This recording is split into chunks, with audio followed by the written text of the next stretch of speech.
Hello everyone, আমি স্বস্তিকা। আজকে রাতের ডিনারে করে নিয়েছিলাম রাজমা আর হাতে গড়া রুটি, তার সাথে ছিল পেঁয়াজের কিছুটা স্যালাড। রাজমা করার জন্য প্রথমেই কিছুটা পেঁয়াজ টমেটোকে তেলের মধ্যে দিয়ে ভালো করে নেড়ে নিতে হবে।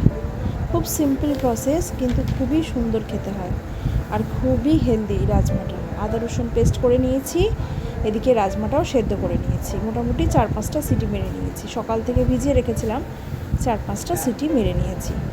পেঁয়াজ আদা রসুন টমেটো মোটামুটি ভাজা হতে হতে কষতে কষতে আমি এর মধ্যে কিছুটা লঙ্কার গুঁড়ো, কিছুটা হলুদ গুঁড়ো আর কিছুটা কাশ্মীরি মির্চ সমস্ত কিছু অ্যাড করে দেবো। পরিমাণ মতো নুন মিষ্টি অ্যাড করে দেবো। রাজমাগুলো এবারে দিয়ে দেবো। রাজমাগুলো দিয়ে ভালো করে কষতে থাকবো।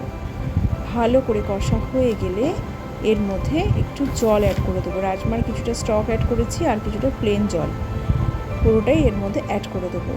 ব্যাস হয়ে গেল আমাদের রাজমা রেডি। রাতের একটা খুব ভালো হেলদি ডিনার। কাঁচা লঙ্কা চিড়ে দিয়েছি আর নামানোর আগে কিছুটা ঘি অ্যাড করে দেবো। আর কিছু দেওয়ার নেই, পুরোপুরি বিশ্বাস করুন মাংসের মতো পুরো গন্ধ বেরোচ্ছিলো। আজকে রাতের ডিনারে এটাই ছিল। টাটা।